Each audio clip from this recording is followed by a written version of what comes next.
So let's take a look at some of the other tools that we can use when we're creating a hard surface model. I'm going to turn my perspective off so we're looking straight down an orthographic side view. I'm going to go to B for brush, C for clip, and I'm going to select the clip circle brush. Now this is going to tell me that it will become the active selection brush. So when I press Control Shift, it will replace what was the visibility marquee. So now I'm going to get this circle like this.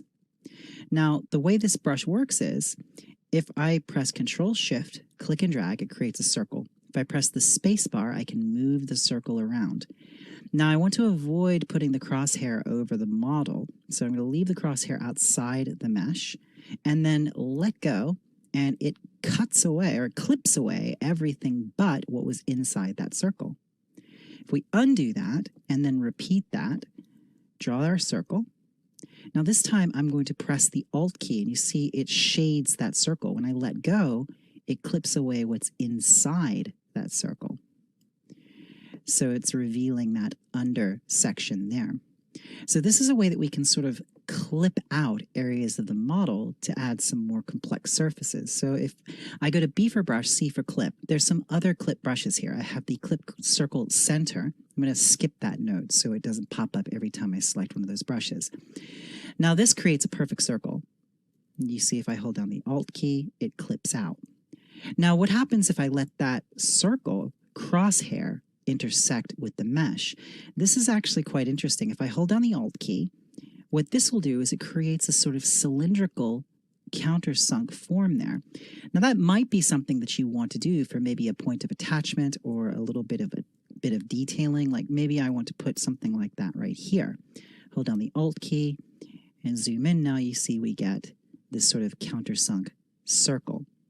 Now the quality of that is only going to be as good as your resolution. So you see we're getting a little bit of faceting there. So if I undo that, and then if I were to add a subdivision level, so now we're at 3 million polygons, and I will repeat that same stroke, hold down the Alt key.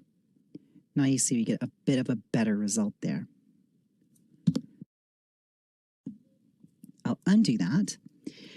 Now I'm going to change in the light box. I'm going to go to the tool menu here, and I'm going to open up a polysphere because I want to sort of illustrate what this is doing. Because there's two ways that you can clip geometry in ZBrush. You can use the clip brushes and you can use the trim brushes. You can also use a slice brush, and that doesn't actually remove geometry, it just slices it. So let's take a look at what these do. I have a polysphere here, and I'm going to store a morph target by going to Morph Target, Store Morph Target. Now all that does is it stores a copy of the mesh in memory, so I can switch back and forth between my altered mesh and my stored morph target. So let's store the morph target. I will go to B for brush, C for clip, and I will select the clip curve brush this time. Control Shift, click and drag, and that creates this line, this curve, and there's a feathered edge on one side and a dotted line on the other. Everything on the feathered edge side will be clipped away. So if I draw this line like this, you see it's clipped that plane. If I draw that curve again, but this time I tap the Alt key once, I can put a sort of a stop there and start to create a curve. If I double click or double tap the Alt key, I can make a hard angle. Double tap the Alt key again, and then tap it once, I can create a compound form like that. Now this works fine until we start to clip back around where the object starts to curve back. Watch what happens. If I press the space bar, I can move my clip curve. If I clip beyond the undercut where the surface starts to curve back, look what happens. We get this sort of winged edge there. What's happening is the clip brushes, clip curve, clip rectangle, clip circle, they don't actually cut geometry away. If I take this morph slider and morph back to my original shape, you see all it's doing, it's flattening everything on the other side of that curve down to that plane. That's what this brush actually does. Now the benefit of this is that it can actually create these really nice compound shapes like this. This compound curve, that's easier to create with a clip curve brush. If I go to B for brush, T for trim, and select the trim curve or trim lasso or trim rectangle, this brush, if I press Control Alt, click and drag, looks the same, but what this does is it physically removes the geometry. So let's undo that. B for brush, T for trim, trim curve. There we go. Now you see, when I try and use this brush, it tells me that I cannot use it with multiple subdivision levels. That's a difference between the trim brushes and the clip brushes. So I need to go to geometry, delete my lower levels, and now I'll run that brush again. You see, we no longer get that winged edge. We also get a polygroup for the area that's been clipped. You'll also see that this is all quads, but the new geometry, they're triangles. It's actually cut an edge there and filled it with new geometry. So I'm going to undo that. And you see this compound curve that we created here. We'll do the same thing using the trim curve brush. Control Shift, click and drag. I'll tap the Alt key so I can start to create a curve. Double tap the Alt key for a hard angle. Double tap again, and then we'll create another curve here. Now you see what it's done there.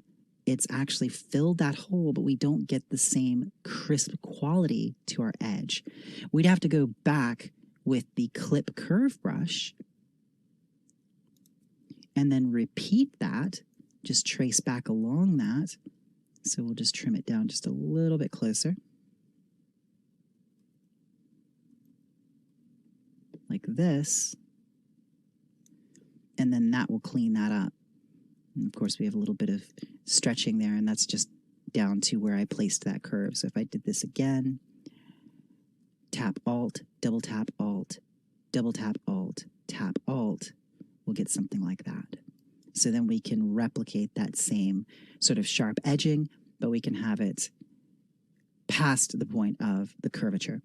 So that's important to understand when it comes to the clip brushes versus the trim brushes. Now there's also a brush called Slice. If I go to B for brush, S for Slice, these are in alphabetical order, so you'll find it right here. There's Slice Curve, Slice Circle, and Slice Rectangle. Slice Curve behaves just like the other curve brushes. Control Shift, click and drag. It gives me this line. When I let go, it doesn't appear that anything happens, but if I go into frame mode, you see it's actually cut a line in the geometry there. So it's actually sliced that out. Now this can be really handy when you're trying to part out pieces for 3D printing. So I can isolate that polygroup. Now that's not a separate object. It's still the same subtool. It just has a new polygroup and new geometry cut for that group. I can also double tap the Alt key and create a hard angle like I did for the others, or single tap to create a curve. So this can be really handy if you want to split something apart. If I were to go now to my subtool menu, go to Split, and click Group Split, and click OK, it would split each one of those into its own subtool.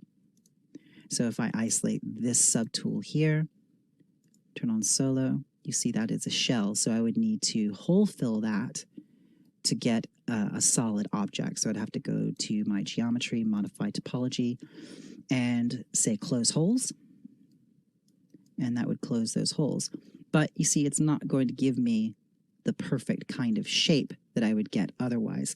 You can get the perfect negative impression of that if you were to use the clip brushes and then use booleans to create a negative impression. There's various ways that you can do that, but the important thing to note is that when you use the slice brush like this, it's just cutting geometry and polygrouping. It's not slicing anything and separating it, and it is not hole filling. So let's go back to our helmet. Let's turn off frame mode, and let's add some more interest to this. So let's go back into frame mode and take a look at our polygrouping. So everything's got pretty organized polygroups. At this stage, I'm going to build up some of these shapes a little bit more and start to cut in some secondary planes to them. So I think it would be nice to take the clay tubes brush here, turn off our alpha, turn our focal shift down a little bit, and turn off frame mode. Now we're at 3 million polygons, so we should have a decent amount of geometry to work with here. And I'm going to isolate this polygroup, and I just want to build this shape up right here. And I'm going to take my trim dynamic brush and start to plane down some of these shapes here. Let's plane this back. Let's be a compound sort of curve coming up into here. and I'll use my B for brush, H for hard polish. Grab my hard polish brush here. And let's hard polish this area. You see, as I come around this portion here, I can get a nice little sharp angle right there. And let's let this sort of bevel come up into this surface here, and then we'll just polish this side down and this side. We can add a bevel along the edge here just by polishing right along that corner. Turn my draw size up, and then I can just bevel that, or plane that all down if I like.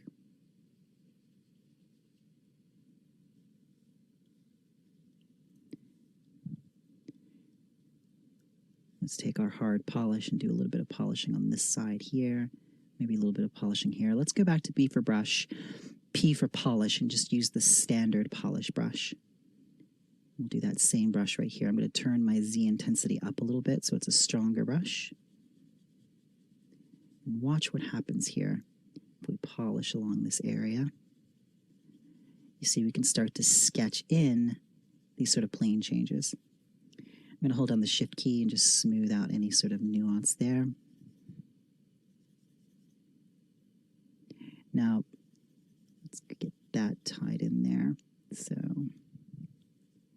do the same thing on this side and just sort of chase that plane change right here. B for brush, P for pinch, I is the hotkey for the pinch brush, and I'm just going to pinch that edge right there. Hold down the Alt key, turn my draw size down, hold down the Alt key, and I'm just going to pinch this edge here and replay my stroke a few times. And then I'll just smooth that transition so I don't have any sort of nicks in the surface there. We'll do the same thing here. Let's pinch this, and then Alt-1. That's my personal hotkey that I set, by the way. You'll have to set your own hotkey, and you'll do that by going to the stroke menu, go to modifiers, and then just Control-Alt-Click on replay last, and it will ask you to assign a custom hotkey. So let me go back to my trim dynamic brush, and we'll just do a little bit of trimming here, and then reveal all. Now, as I've been doing this, I have not had symmetry turned on. So you see this side is asymmetrical now. So this is pretty neat. I want to show you how you can reintroduce your symmetry on something like this that has no subdivision levels. I'm going to turn my floor plane on. Now there's an X, Y, Z button inside the floor plane button. If I turn on X and turn off Y, I get the X plane here. Go to the draw menu, bring my elevation slider down to 0.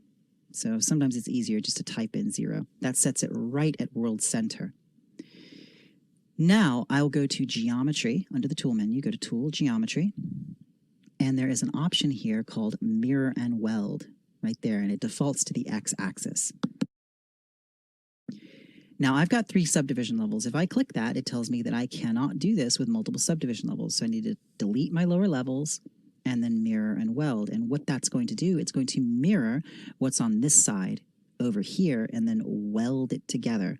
See what that did? Now, obviously, that's not the side that I want to keep. I want to keep the side that I've changed. So all I need to do is go to the Deformation menu, mirror the mesh, so this side is flipped over here, so you see like that. Then I will go to Geometry, Modify Topology, Mirror and Weld across the X-axis, and then that will duplicate that across. If I go into Frame Mode and zoom in, it might be a little hard to see, but it's actually created a perfect line right down the center. So there's no problem with that, and it's also maintained my poly grouping. So if you do find yourself in a situation like that where your X symmetry has been turned off, it's not the end of the world. I think that's one of the number one sort of early problems people have in ZBrush as they're learning the program and starting to work with it is they lose their symmetry and they're not sure how to get it back. But luckily, it's not nearly as difficult as it used to be. There's a lot of tools in ZBrush now that we didn't have back in the day, as they say, for restoring your symmetry. So it's very, very rare that you would ever have a situation where you could not restore your symmetry. So here I've isolated this poly group, and I'm just going to, my brush is too big. I'm going to undo my brush size there. And I'm just going to go back to my pinch brush, And I'm not using any sort of lazy mouse or anything on this. I'm just freehand pinching this. I'm going to replay that a few times, hold down the Alt key, replay that a few times, and just smooth that, and then reveal all again. There we go. So let's start to add some compound shapes to this to make this a little bit more interesting. I'm going to go to the light box, go to my brushes. Let's go back to the planar brushes and let's grab the planar cut thin. Just double click on that. And now we can start to sort of carve out some sub planes, as it were. So I'm going to turn off frame mode. And let's see what happens if we were to isolate this polygroup. Let's mask all of this.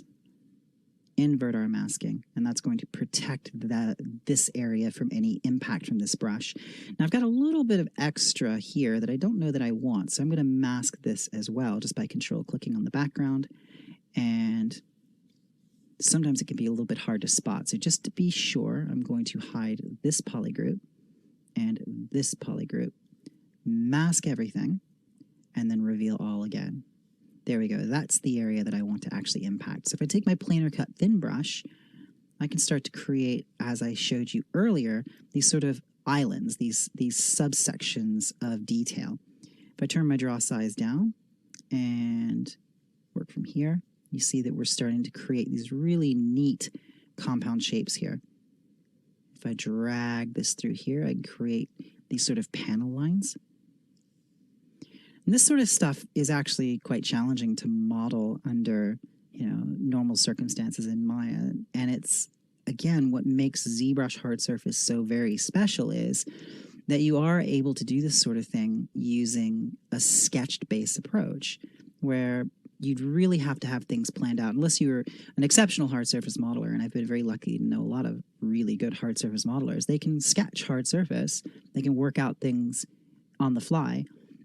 But that's not everybody. And so having a brush-based, sketched-based approach to this sort of modeling is really nice. That's a little too many planes there. I'm going to undo that and undo that.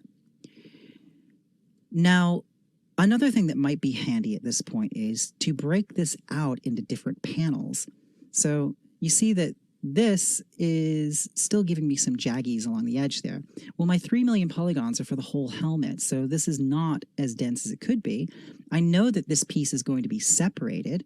So what I can do is, if I go into frame mode, I'm going to turn off the lines on polyframe, so all I see is my colors.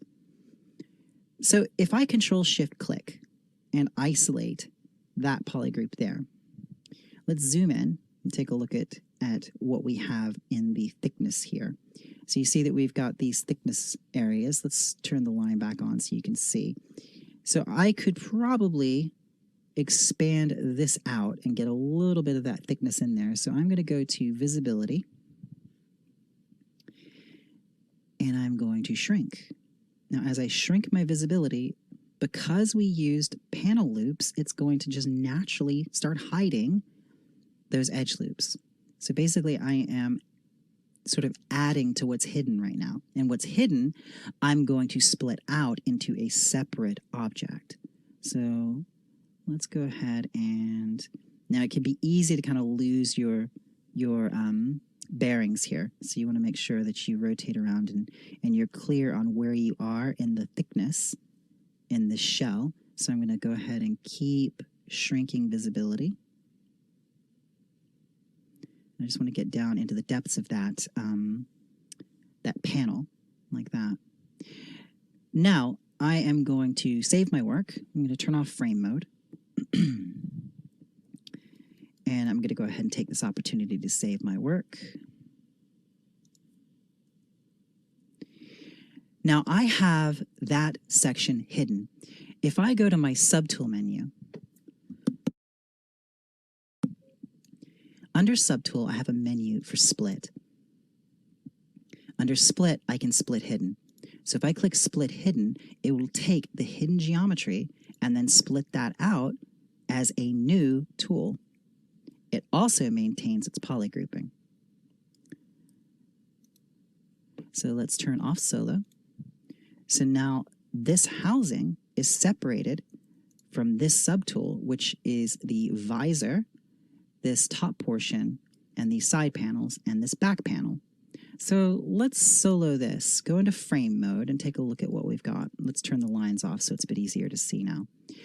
So at this stage, you might notice that there's an inner shell. When we created our panel loops, we did just check the option to make it double-sided. So there is a thickness to these pieces, and that's actually really useful. That inner shell can be used for a variety of things. If I were to hide the outer shell, it would be nice to have that inner shell there. I could flip the normals on it and make that into a separate piece. But I just wanted to point out that you're seeing that there. Were I to go to Tool, Display Properties, and turn on double-sided, then I could see the inner shell as a whole like that. So if I were to isolate the inner shell like this, now I'm still using my slice curve there, so I'm going to go to B for brush. I'm going to do B for brush, S for select, and R for rectangles. That takes us out of that selection brush, or that slice brush. There is my inner shell. I could take that inner shell with everything else hidden, go to Subtool, Split Hidden. Now I'm going to rename this inner shell. So now I've got a subtool called inner shell. I've got the housing that we were just looking at and the sort of interim pieces, the housing that sits in between the panels. So let's turn off solo. I'm going to alt-click on these panels. Now I want to split these out. So I don't want to polygroup them and lose my individual polygroups that I have for the thickness and the panel lines. So what I'll do is I'll go to B for brush, S for select, L for lasso. And I am going to isolate pieces one at a time using the lasso. And then I will just click split, split hidden. There we go. Let's go back to this piece here. I will isolate this piece. Split hidden.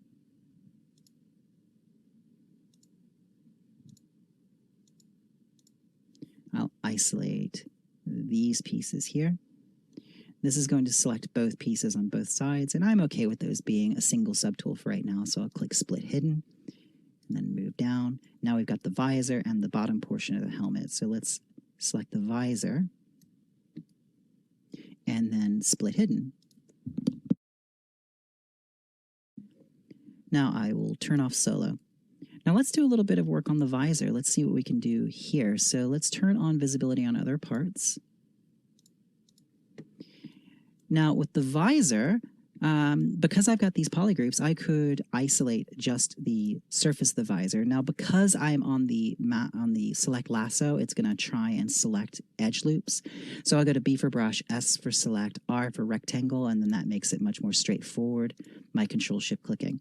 I can mask that front face, invert my mask, and let's turn our frame mode back on and take a look at what we've got here. And I could really benefit from having a few more edge loops here in my selection. So I'm going to isolate this group, go down to visibility, grow, and let's just grow that a few times, mask that, invert the mask.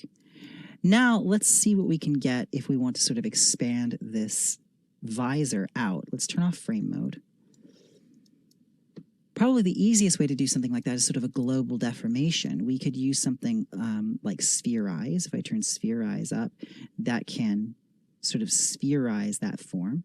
See what that's doing is creating a spherical shape based on that. If I take the transpose gizmo, click the unmasked mesh center, I can then pull that forward, and that gives us this nice sort of bulging look to the visor here.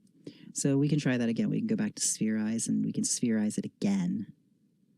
See what that's doing is it's basically giving it it's conforming it around a spherical shape. Like that. So if I bring that forward, and I can rotate that back, countersink that a bit. I could even play around with scaling it, adjusting the sizing of it. Move it down, rotate it, bring it forward. So there's a lot of different things that we could do using that to bulge out that sort of heat shield or that forward visor. I'm going to undo back before the spherizing. There we go. And we'll center this pivot again by going to Unmasked Mesh Center. We could also just use inflate. Because we've masked everything that we don't want to be changed, we could inflate it like this, and then we could use our polish by features to polish that surface. Now, that didn't work very well because we have the other option turned on. So let's swap our option and then polish by features, and you can see the effect that this gives us, which isn't really as nice as the spherize. So undo that. Now, other things that we could do, we could just directly inflate with the inflate brush, make sure that our X symmetry is turned on, and I could just inflate this using the inflate brush, smooth using smooth, and then polish by features to sort of clean up any edges there. Once again, we could expand this out and then polish by features like this. And that could give us sort of a nice bulging forward look, like a lens bulge to that visor. But that's not something that I really like. What I'm going to do, something that I really like playing with, is one of the deformers that's in the gizmo. So if I take the gizmo, turn it on by pressing the W key, turn off X symmetry, and then go to the Unmasked Mesh Center. I'm going to use Project Primitive. So I'm going to click the gear, and here I've got all these different deformers. Project Primitive will project a primitive shape. So there you see, right there, it's projecting a sphere. If I change my scaling here, I'm changing the parameters of the primitive which is being projected. So I can scale it up globally. I could scale it down in the Z-axis. I could scale it down in the Y-axis. I could move it back in space, changing the depth of that projection. So that's quite cool. I'm liking what I get there. Now, there are these little white dots here. If I take these, I can clip my projected primitive. So you can actually completely clip it away entirely. I can clip it on one side, but I'm very happy to have this be sort of a spherical form like this. Now, I can move this down in space. I can scale this up. You can see the effect that this gives us. So let's squash this down. We can also rotate it like this, and that's going to give us a bit of a better effect. I'm going to really push this out so you can see what's happening here. If I change my scaling, it's literally like the geometry is being shrink wrapped around a primitive shape. So I'll just dial that back a little bit. And there we go. So that's a cool kind of helmet. I'm going to scale that up in Y. And you see that projection creates this little lip around the edge that's actually a nice little detail, which I'll keep. Now, if I'm happy with that, all I need to do is click the gear icon and click Accept. And now that has been projected as a primitive shape onto the visor. If I undo it, I can make it go away entirely. Go back to the gizmo, go to Project Primitive, and I've got my parameters again. So if I change my mind, I can come in here and say, I need to scale that in X a little bit. There we go. And maybe I need to pull this forward a little bit. Press the Q key that leaves the transpose line so you can actually, or the transpose gizmo. So I can move around this now and really see what I'm getting. It makes it a bit easier to sort of spot what's happening. So if I'm happy with that, then I will press the W key twice, get the gear, and then click Accept. So I'm going to save my work again. Save often. It's a great habit to get into, and always save iteratively. Save your files with like a 001, 002, 003. It's a great habit, and you can always go back and delete earlier versions if you don't need them anymore. But the worst thing, and this will happen in any program, is if you start corrupting a file by saving on top of it over and over again, then you'll lose all your work. Now, ZBrush is doing that autosave. You know, even if I don't press the number 9 hotkey, it's going to quick save for me. The quick save button is right there, by the way. But like I said, you don't want to rely on quick save. Quick save is like an emergency option.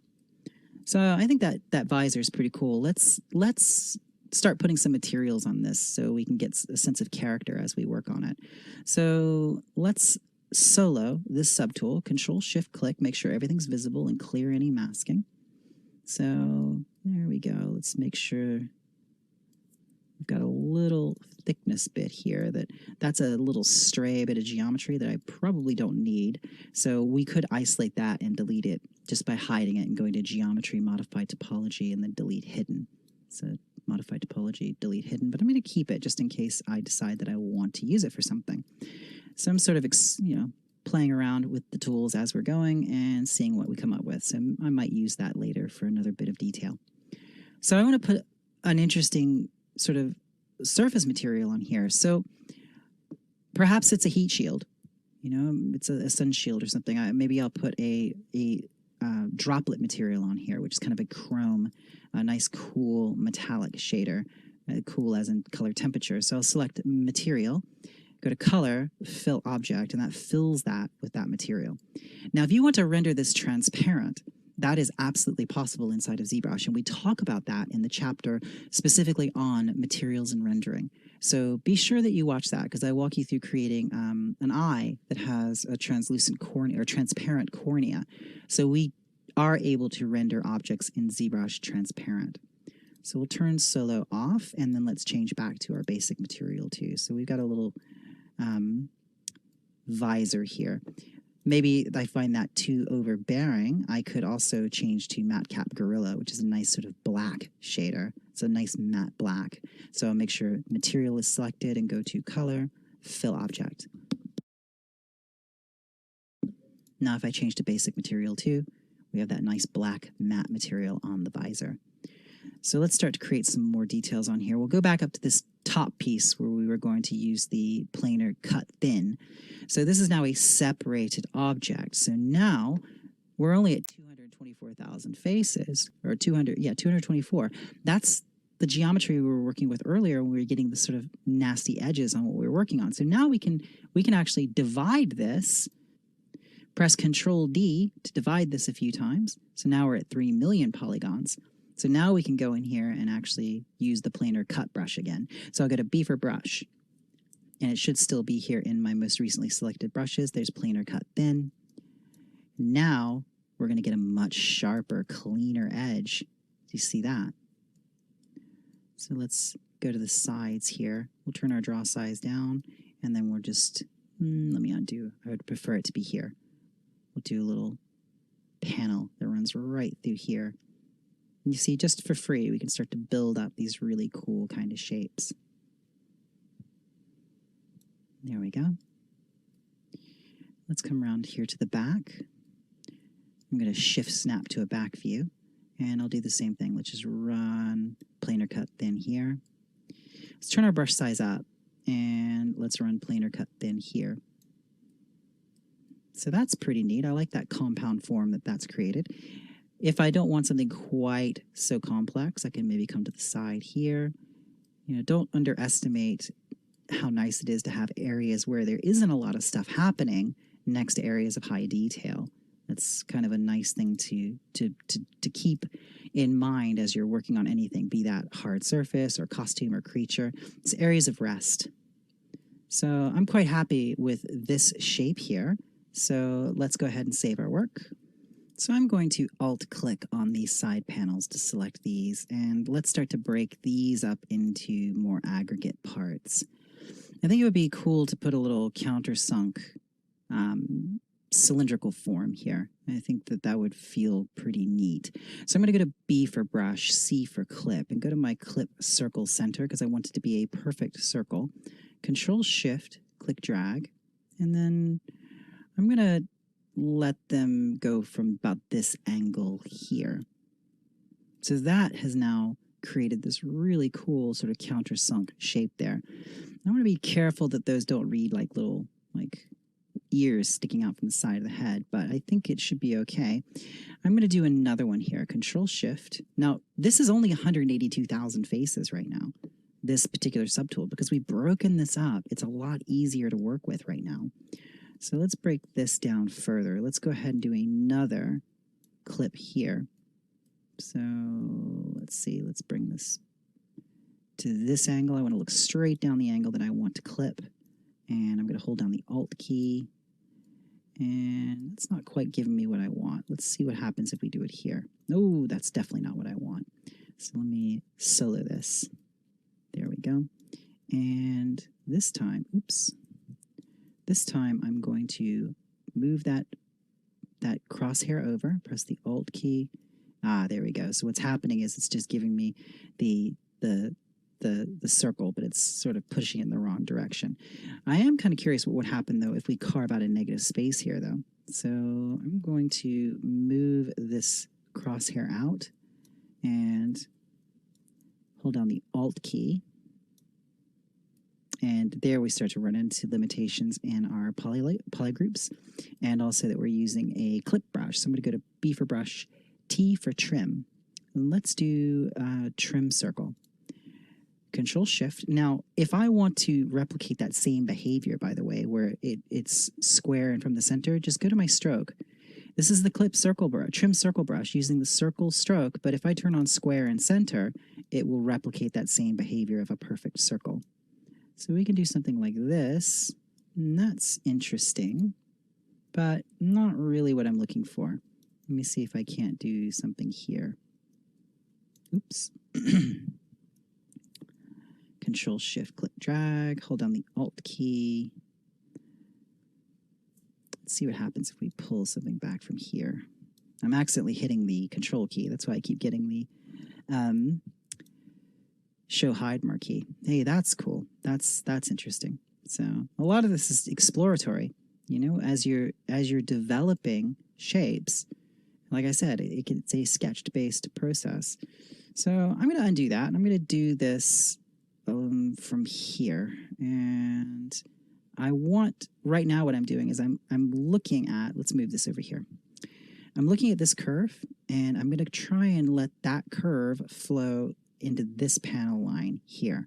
So just like when you're designing sort of anatomy or a creature, or even any type of composition, you're looking for unified lines of flow, sort of leading lines through the design. And that will help unify these parts together and make it feel like it was made, make it feel like it has structure and purpose. So that's kind of a neat detail there. And now you start to see that we're revealing that inner shell that we created when we duplicated our model at the beginning. So this inner shell is going to be a nice thing to have, and we can put some interesting textures on that as well to help add even more interest to our design. So let's go ahead and I'm going to go back to my brush menu, and I'm going to go to the planar cut thin. I still have that brush selected. And I'm going to go to B for brush, S for select, and just make sure that I no longer have the trim curve brush selected so I don't accidentally trim something when I'm trying to show or hide it. I want to see what we get if we do a little bit of a panel line here. No, I don't like that. Let's bring this down to here. So I want to see if it's beneficial to create some couple of interesting sort of panel lines here. So if I'm not getting what I want using the planar cut thin brush, what I'll do is I'll put them in manually. So I'm going to undo that, and I'm going to solo these pieces. So let's go back to the dam standard brush this time. Now, the dam standard brush is great for carving in panel lines. We're only at 185,000 faces, so let's divide this a couple times. So we're at 3 million. So if I go back to my planar cut thin with more geometry, I might be able to get a better result from this, but I'd rather actually show you how we can create this sort of thing manually. So I could use my planar cut thin brush to create a nice little line like that. But watch this. If I go to my dam standard brush, take my dam standard brush, and let's say I'm going to undo that panel line there.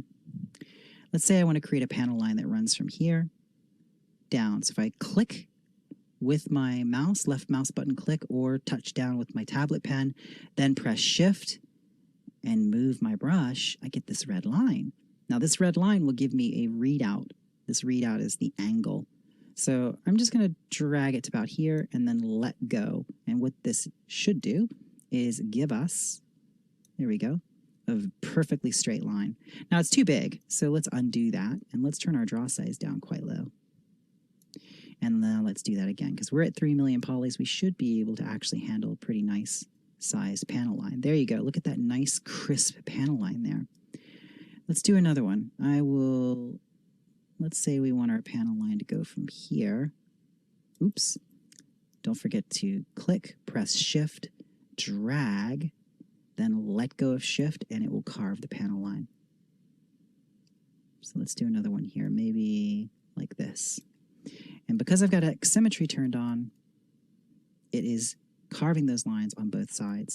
So let's come over here, maybe, and I want to make sure that I'm looking at everything else before I put the rest of these lines in, because I want them to sort of make sense with the rest of the figure. Let's make sure that we can actually see where we're going here. So I'm going to click, hold Shift, drag up to here, let go, and that gives me a nice panel line. And once again, I'll click, press Shift, drag down to here, let go. And that one didn't quite catch because the angle on screen. So what I'll do is I'll just do it again. And that's not giving me what I want. So let me go ahead and undo, go into frame mode. I see what's happening here is we have this area is not divided. So what happened here is at some point we divided while we had a mask. So I'm going to undo back and see if I can't get to that point. And there it is right there. So I make sure that I don't have any masking on. Divide a couple times. Yep.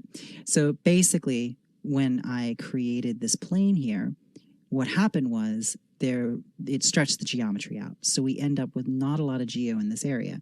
So what I would do in a situation like this, because I really want to actually be able to put more detail on here, and that's one of the reasons why my clip brush wasn't working particularly well. It's very simple. There's a few ways we could do it. The easiest way is to just Dynamesh it. So if I Dynamesh it, I don't have any polygroups here that I really need to hang on to, so I can just do a regular Dynamesh. Just go to Dynamesh. Let's solo this so we can see it very clearly. Zoom in, and I'll Dynamesh with the default settings. So it asks me if I want to keep my multiple subdivision levels, say no.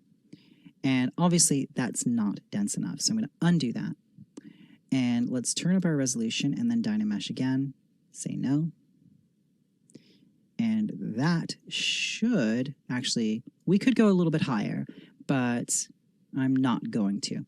So problem is though, right here, we're getting these little holes. Those are countersunk inside the head. If you do get holes like that in a Dynamesh, usually you can just inflate them. And on an organic piece, it doesn't really matter quite so much. Then you Dynamesh again, and it will fill those holes. These don't particularly matter because they're sitting inside the model. So I could, really go back to B for brush, T for trim, go to my trim circle brush, and I could, now that I've got some geometry to actually work with, I could trim circle out these bits here. So if I carve those away, you can see we get this cool crescent shape coming around there, which is neat. But this is one thing about the trim brush. Look at that. It doesn't always work with symmetry. Okay? So we already know the solution to this. What I will simply do is turn on my floor plane, and I will turn off Dynamesh, go to Geometry, Modify Topology, Mirror and Weld. And then that just mirrors those two across. Now let's go back to our damn standard brush, and we can reintroduce those panel lines as we had before. So I'm going to turn the floor plane off, turn on solo, and then I'm going to click, press and hold Shift and drag, and that will give me my straight line. Click, press and hold Shift, drag, straight line.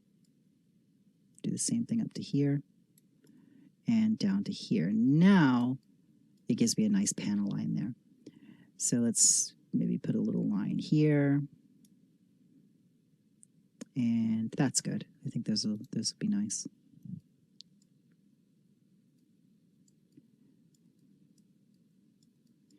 So let's say I want to add some more pieces and parts. I'm going to go ahead and save my work.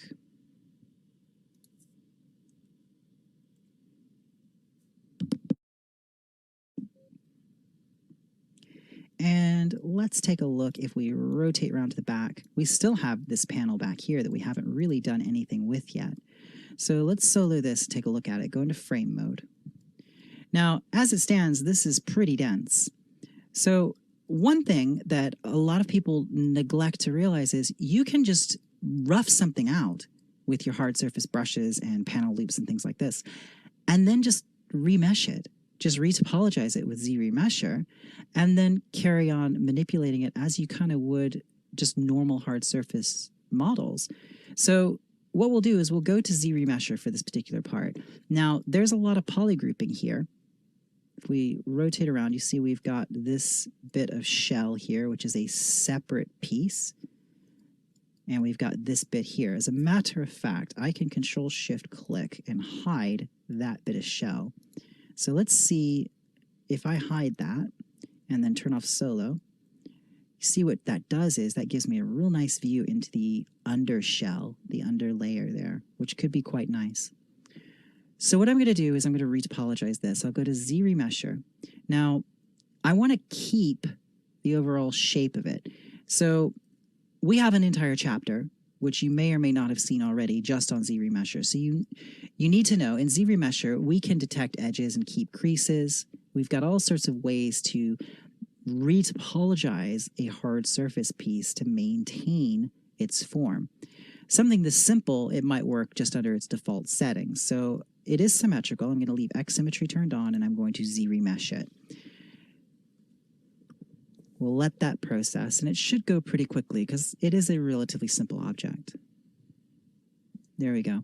So problem is it's not working. It's actually trying to sort of hole fill because I've got something hidden there. So what I need to do is hide that piece. Let's go ahead and Control-Shift-Click on that, hide it, zoom in there, make sure that I'm not... See, you've got to be real careful with all these loops. There we go. So there's another loop there. Okay, now I'm going to unsolo and just make sure that I'm not missing out on anything by getting rid of those.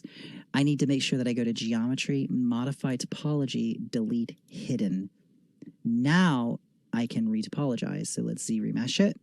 Just under the default settings, like I said. We'll try it with the base settings first, and then see if we need to make any adjustments to it. So that's actually pretty good right there. I could actually reduce this more if I turn on half and Z-Remesh. I can start to half size this. Let's turn off the adaptive density and half size that again. That's taking us down to 3. Let's Z-Remesh it again. I just want to get this pretty simple because the simpler I get it, the easier it will be for me to sort of manipulate it. So let's turn off solo and see what we're getting. I'm actually okay with these starting to round off a bit here. Now I could crease my polygroup edges if I went to crease and crease polygroups, and then turn on keep creases if I want to keep those sharp edges, but I'm actually okay with these softening a little bit. I'm going to half size it again.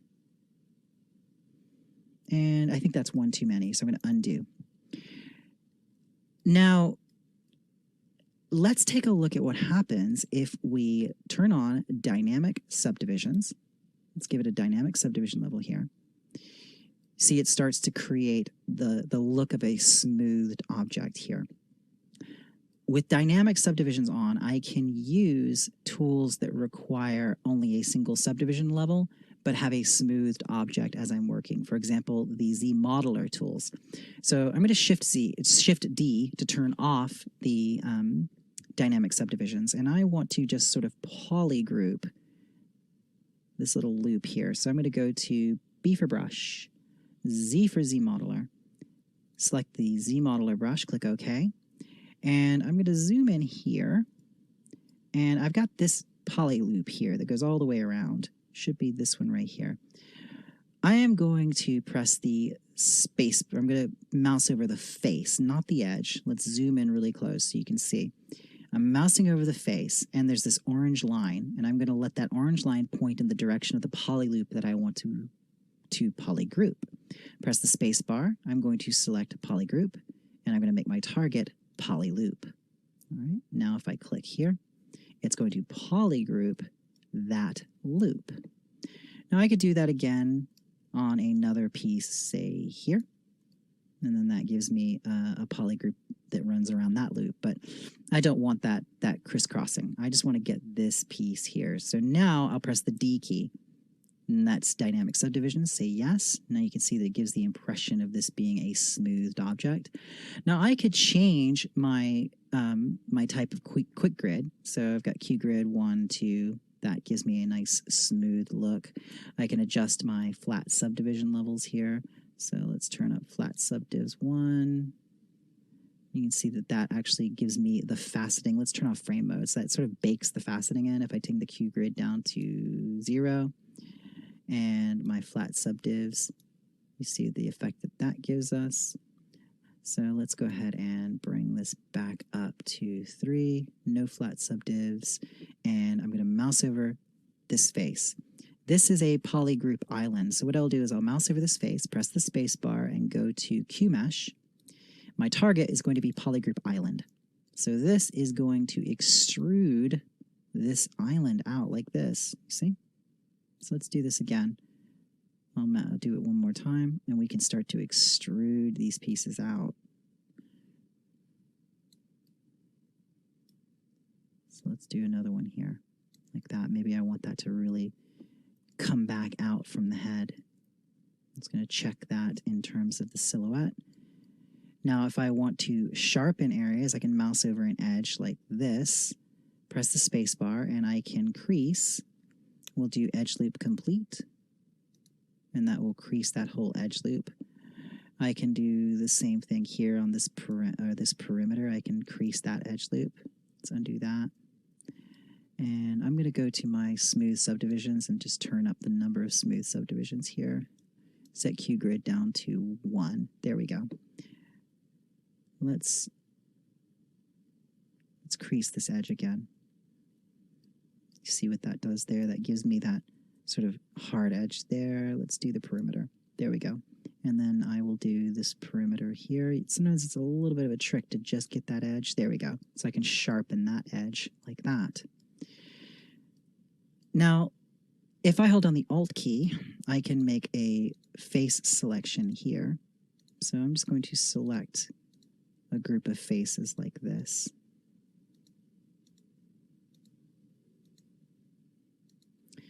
Mouse over these faces, and I'm going to press the spacebar. And I'm going to select Inset, not Insert, but Inset. And I'm going to select Polygroup Island, and I'm going to click Drag. And you see that insets, that creates sort of an extrusion pattern there, and it polygroups those separately. So now I can mouse over the face and go back to QMesh, Polygroup Island, and I'll just do a little bit of an extrusion. Oops, not that much. Do a little bit of an extrusion like that, and like that, like that. So now I can get this nice little bit of hard surface detailing there, essentially for free. So if I undo that, bring this back down, I could do this in the opposite direction. I could inset that in and make a negative space like this. So let's do that one more time, and we can actually countersink that even further into the helmet. We could actually bring it all the way down so we start to expose that inner section down there. So let's turn off frame mode. There we go. So that is dynamic subdivisions right now, because the Z modeler brush won't work if you have subdivisions. So if I press Shift D, my dynamic subdivision levels go away. If I press D, it's going to ask me if I want to turn on dynamic. Just say always yes, and that turns your dynamic subdivisions on. So it's one more way that you can start to create real interesting shape variations. So let's go over here. Let's see, where are we? I'm going to do a little bit more with this portion of the helmet here. I'm still not happy with the sort of outer housing here. If I go to the transpose gizmo, go to the unmasked mesh center, I could scale this out a little bit. Maybe I want to change the proportion of it to the rest of the head. I can do that very easily just by scaling this out like so. And let's say I want to sort of scallop out a few more bits and pieces here. I am going to go to the Dam Standard brush, go to Stroke, Lazy Mouse, Backtrack, Path, or Spline. Turn Track Curvature all the way up and turn Snap to Track all the way up. And we can carve panel lines like this as we did before. But I don't think that that's what I actually want to do. I think I actually want to do some more of the trim dynamic, or the trim cut thin brush, or excuse me, the planar cut thin brush. So I'm going to go to my brush here, go to planar cut thin, and let's see. I think I want to carve this bit down here. Yes, that's what I'm looking for. And I want to carve this bit down here. And I want to do the same thing here. Now this is cool. It'll give me a little bit of a continuing sort of shape here. But look, we're getting those jaggy edges. So I'm going to undo those. Check my size. We're 796,000 faces. So we can definitely benefit from some more geometry here. Let's bring it up to 3 million. And now let's put those panel lines back in. There we go. That's much more in keeping with what I want to see. So I'm going to undo that. And I tell you, I'm going to take the Clay Tubes brush, and I'm going to be a little bit more bold with this particular piece here. Go to frame mode. I'm just going to check my poly grouping, solo this. And I kind of want to build this shape out. So let's build. Make sure I don't lose my bearings here. There we go. I'm going to build this shape out a bit more, like this.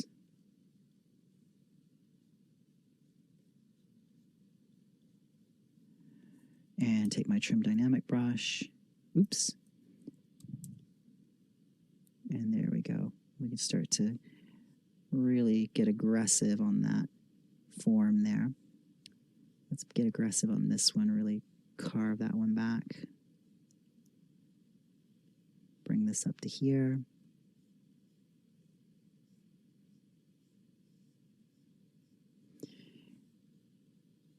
And polish this. I say polish, but I am using the trim dynamic brush, but it is sort of like a very aggressive polish brush. So I'm just going to make a little plane right here. This might be a good time to change to a metallic material. It would be a lot easier to see these planes under a metallic material. There we go. We can also see the little nicks in the surface that we want to get rid of. So we'll take that, get rid of that. Let's go ahead and knock this back. And then I'm going to turn my draw size down. And I'm going to get a nice little scallop up in here. So let's plane this. I'm going to take the smooth brush, smooth some of this back a little bit, and B for brush, H for hard, and let's take the hard polish brush and just do a bit of polishing through here. There we go. That gives me this nice plane change in there. There we go. And let's get right up to that edge right there. There we go. And B for brush, P for pinch, I, stroke. Make sure our lazy mouse is turned on. And then I want to just do a pinch from here to here. And then replay that stroke a few times. Let's do that again, making sure I hold down the Alt key so it's pinching in. Just want to clean that line up. There we go. And then just run the smooth brush along it. We'll do the same thing here. Run the pinch brush along this edge. And then replay that stroke. And just run the smooth brush along it to kind of polish it up. Now we'll turn off solo. There we go.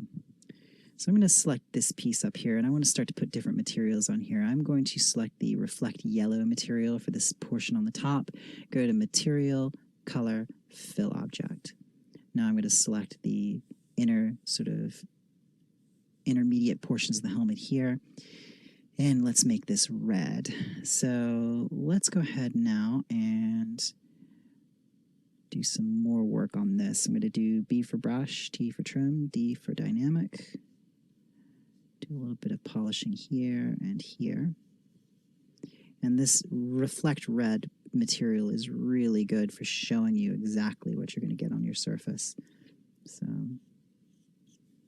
polish some of this stuff out. Now I'm going to take my B for brush, planar cut thin. There's other planar cut brushes, by the way. If I go to my brushes here, you see there's the planar cut thin, there is the X thin, and there's also these planar lines and planar rectangle. If I were to select planar rectangle, it does a rectangular plane like that, which is basically down to whatever alpha I have selected. So if I were to select, say, the circle alpha, I can create these circular panels like this, which are quite cool as well. So if I bring this out, see it's going to plane down using that circle. So let's do a couple of these right here. You see what's happening is it gets lost in the surface. Now the reason for that is the angle that I'm drawing it on and the depth control. If I go to my brush, go to depth, it's my depth control there. So if I turn this over to the side here, get a little bit more, turn it to the completely to the side here, I get more visible. So it's sampling your first surface normal, and it's going to sometimes get lost in the mesh. Now you can adjust your embed to change where these things show up. Right now I've got X symmetry turned on. So what I would do is I bring my two dots together, turn off X symmetry, and then draw that circle here if I didn't want that to be doubled up. And then I would turn my X symmetry back on. If I turn my embed down more and then draw, you see that it's a deeper cut, but it also is visible further into the surface as I drag this out. So if I did that same draw one here, you see that stays visible. So let's alt click on this to activate this, and we'll do the same stroke here. I'll just draw that circle, and I don't like that position there, so let's draw it like this. And that's a happy accident. I like that crescent shape that it's making, so I'm gonna hang on to that. I like that quite a bit. And this is all just sculpted. You know, this is not, you know, extra geometry that's been modeled and placed on here. It's all just a result of sculpting these pieces. And you can get some really, really nice effects just from these very, very basic alphas. And of course, you can make your own alphas. I think this alpha is a little bit too much like a flower. It's a little too busy, so I'm not going to use that one. And let's go to some of our others here. And I wouldn't use the star, but this circle alpha is quite cool. So I don't want to overdo it with the circles, but I'd like to put a couple more little bits of greebly detail in here. So let's do one here. And that's not quite where I want it, so I'm going to undo that, Control Z, and then draw it again. Nope. See, the one thing about these is you have to get your aim just right on them. There we go. And let's go back to our light box, and let's grab some of the other planar. There's planar line cut, planar line thin. These, if I select this one, this actually uses a line. So you can plane along or bevel along an edge like this. So if I were to draw a line here, it would bevel along that line, but it is conforming to a line. So if I wanted to do something that was curved, I'd have to do the planar path, for example, double click that, and then I could follow a path like this, and that would plane along that path. Now I probably need to turn my draw size up to get that. There you go. It's not quite what I'm looking for. Let's draw it along here. There you go. So you can see that that's planing along that path, along that surface. So let's undo that and then redo it so you can see what's happening there. So let's undo, and I will just repeat that same stroke along here. There you go. if I turn my draw size up and then replay that stroke, it will continue to plane those areas. Let's go to the light box again, to our planar brushes. There's planar spline and planar spline cut. Planar spline cut is an interesting one. If I were to run this along this area here, it's cutting sort of, it can be very, very aggressive, and it's not one that I use a whole lot, but it is, instead of respecting the curve, it's basically slicing it down. It's using this line there. So if I draw this, you see what that's doing. It's basically almost hammering it. It's taking this alpha and dragging it along that path. Going back to our light box, and there's the planar cut and planar cut shallow. Basically, all of these are built to work along compound curved surfaces, and these are really about flattening to a plane. So if I do planar line, I can plane things out like this using that line stroke. Like so, you see that it starts to really flatten things out, but I don't really want that. I don't want these to be faceted areas. I would much rather these maintain their sort of curvature. So let's go back to my trim dynamic brush. And you see the difference here with trim dynamic, and why I prefer trim dynamic to the planar brushes is that it allows me to create these machined industrial curved surfaces. They don't have to be organic exclusively. They can have that quality of like a car body or something like that. So let's go to our damn standard brush, and I want to carry this line, this panel line. I'm going to turn off my lazy mouse and go to stroke, turn my lazy mouse back on, but I'm going to turn off backtrack. There we go. Click, press and hold shift, let go, and that'll give me that nice panel line there, carrying on from this edge of this circle here. So we'll do the same thing here. We'll let that one go right down that way. And if I press Alt-1, it'll replay that stroke. So another neat thing that you can do with the planar brush, if I were to, let's say, find an area where I want to put perhaps an air vent, like here, on this piece right here. I'm just going to make sure that I've got the geometry to handle it and it doesn't look too terribly bad. Let's go ahead and divide this so we've got more geometry. I'm going to make sure there's no masking on here, and I'm going to divide a couple times. Now that's 8 million polygons for that particular area there. So let's turn off frame mode. And I am going to mask an area for a vent here. So I'm going to hold down the control key, go to my masking menu, and I'm going to do mask perfect circle. And I'm going to make sure it's square center. It is. Click, drag. Now I can press the space bar. I'm going to undo that. It's not quite where I wanted it. And I'm going to go back to the masking menu. And I'm going to do mask circle. And I'm going to set square. There we go. Now I can press the space bar and I can move this mask to about here. Just wanted to get it right there. And I will control click to invert my mask. Now I will go to B for brush, P for planar, select the planar brush. I'm going to set an alpha for the planar brush. So let's go to the alpha menu. Let's, in the alpha menu, select alpha 28. And let's go to modify, and let's take horizontal tiles and turn it all the way up. And that creates this grid, this sort of venting shape here. Take my stroke, make it drag rectangle, go back to our brush menu, and bring our depth down. Now watch this. If I click and drag, it's going to create venting there using that planar brush. Clear my mask, and there we go. I'm going to alt-click on my internal shape here, that under layer of helmet, and I'm just going to knock these shapes back here using the trim dynamic brush. I don't want those to be visible through there. There's a couple other areas where it's visible where I don't want them to be, so Looks like actually most of them have been sorted out.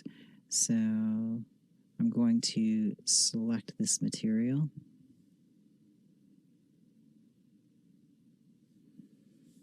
Solo. There we go. Hey, that looks pretty nice with the chrome. Let's go back to our reflect red. And I'm going to alt-click on this subtool here. Let's go into frame mode. Turn off the lines. There we go. And let's give this the droplet material. Oh no, then that won't have a nice contrast with the underlayer, so let's give it a different material.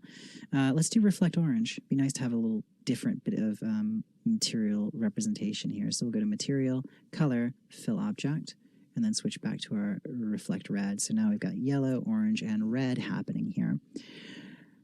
By the way, whenever you're using your brushes, you can set your brushes to do material and alpha. So for example, if I fill this object, this section here, if I go ahead and go to material, color, fill object, so I filled that with the matte cap red shiny, reflect red. If I change now to a different material, let's say green metallic, and then I go back to my brush menu and select the planar rectangle. And I will go back to, it's very important to reset your alphas now. I'm going to go back to my alpha and take that H tiling and turn it down. So I've just got that circle. If I turn on material with my brush and then click and drag, this is going to add material as well as form. So this can be really, really handy when you're trying to create sort of complex and interesting shapes. So remember that you can assign materials along with your sculpture. So let's do one more piece here. I want to, let's say, create a connecting piece that runs down the front of the helmet here.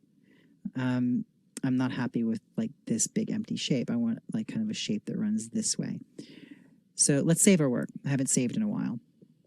What I want to do is create a proxy object that combines the pieces that I'm going to be drawing across, as it were. So I am going to go to my subtool menu.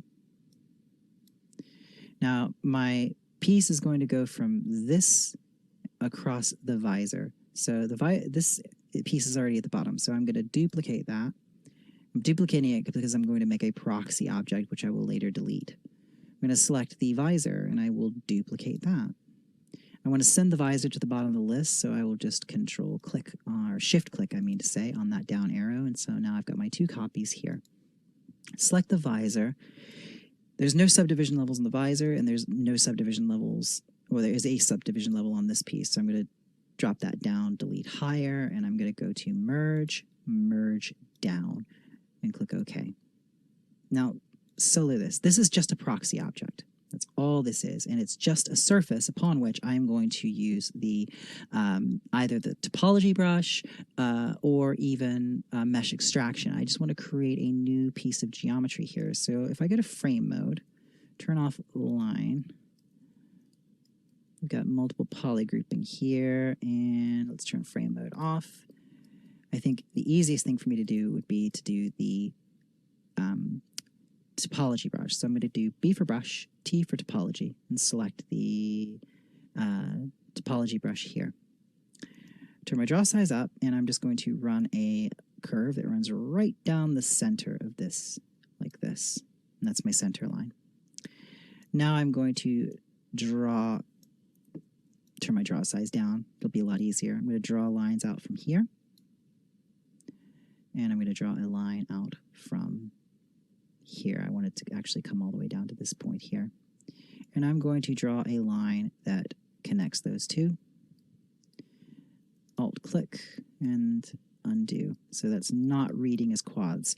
So I'm going to draw a new line from here across, and there we go. It's starting to read as quads. I'm going to draw a line from here across, from here, from here. And here we go. You see we've got a little extra bit right there. I'll let ZBrush finish its quick save. That little extra dot's going to give us some trouble. So let's go ahead and Alt-click and drag across these to get rid of them. I'll draw a new center line. draw a new line coming out this way, and a new face connecting that way. So there we go. Now we're getting our pieces here. I'm just going to carve out some extra faces here, and oops, that is not playing nice. So let's draw that again. And I'm going to draw a line from here all the way up, and hopefully we can carve a line right through there. And that's good. I'm going to Alt, click, and drag off the model, and that'll clear any hanging edges. Now, if I Alt-click on the model, it will generate my geometry. So let's undo that and switch so the geometry is white. Alt-click, and that's the resulting geometry. The thickness is determined by how big my brush size is. So if I turn my brush size up, if I undo this, turn my brush size up, and then Alt-click, it makes it a thicker section there. So we'll stick with this. Now, the reason I made that proxy mesh is because I want to Control-Shift-Click on the piece that I just made.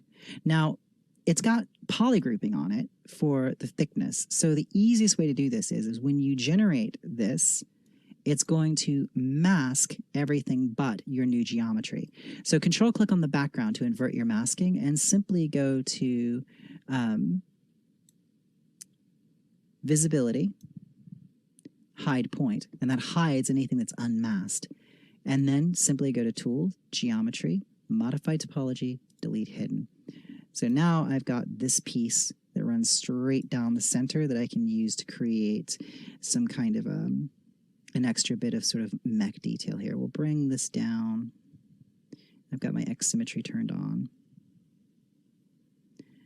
Maybe I'll pull these out, and we'll bring this up so it's meeting this piece here. And let's press the D key. So we're getting a single dynamic subdivision level out of this. Let's bring this down. Control-Shift-Click. So we've hidden our other polygroup, and I'll pull that out. And there you go. That gives us a nice kind of scalloped forward shape there. So I will go into frame mode, turn my draw lines back on. And let's say I want to bevel my edges here. I will go to Geometry,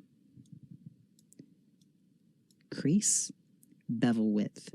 Hold down the Control key, click and drag, and I can bevel those edges interactively like this.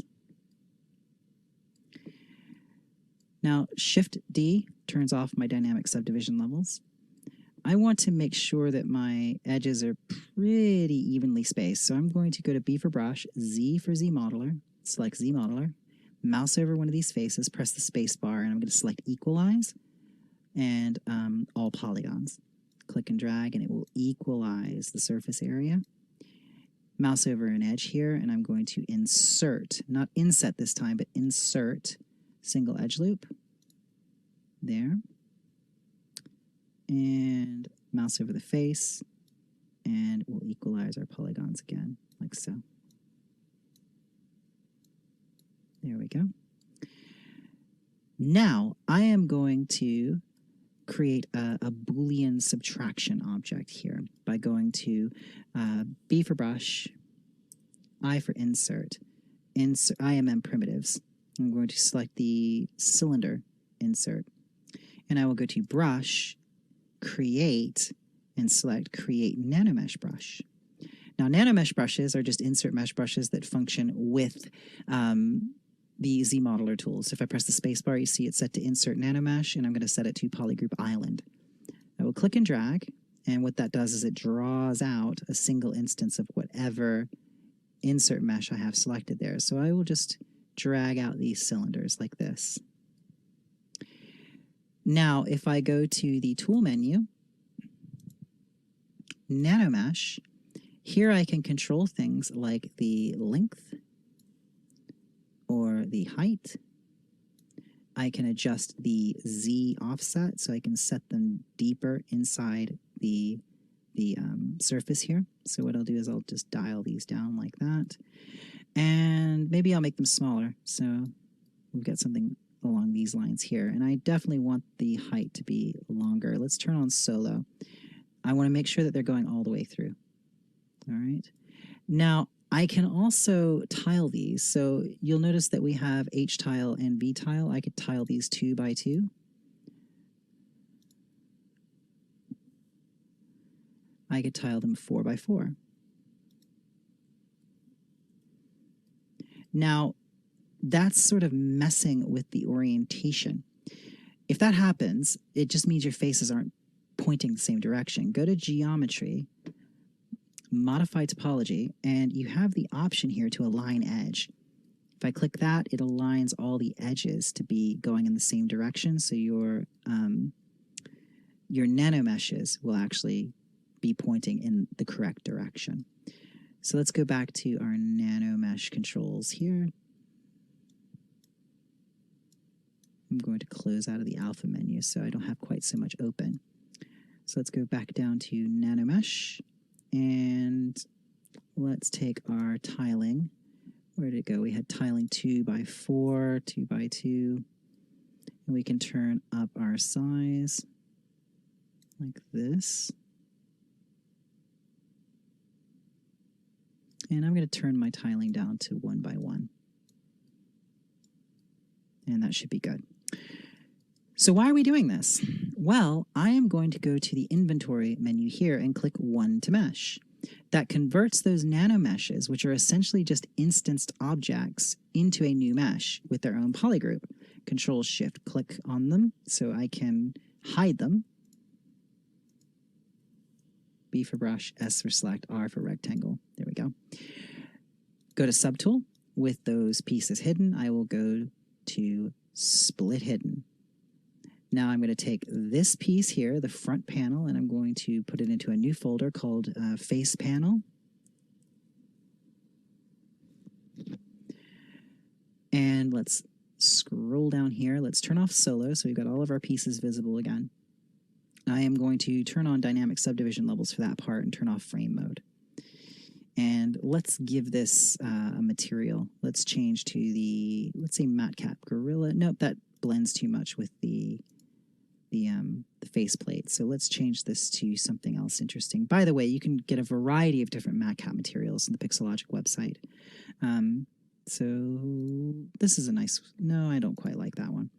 We're running out of cool materials. Say silver foil? Yeah, that one's nice. So I'll go to Material, Color, Fill Object. Now I'm going to grab these cylinders that we made, put that inside the same folder, and turn on Subtract. Then I will turn on Live Boolean, and that carves out those pieces. So it makes this sort of negative spaces here. But I'm not really happy with how these are intersecting, so I'm going to undo and go back up here. Let's undo, see if we can't. No, unfortunately, we're not going to be able to get back to where we had our pieces. So let's turn off visibility on this guy here. And let's undo. There we go. There's our nanomesh again, so I can adjust it. So I'm going to go back to my nanomesh settings. These are interpenetrating each other. Don't like that, so I'm going to go to nanomesh.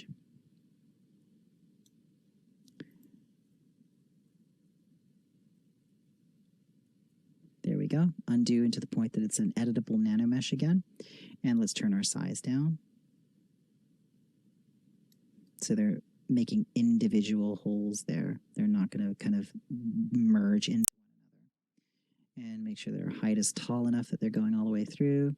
And then I will just click 1 to mesh.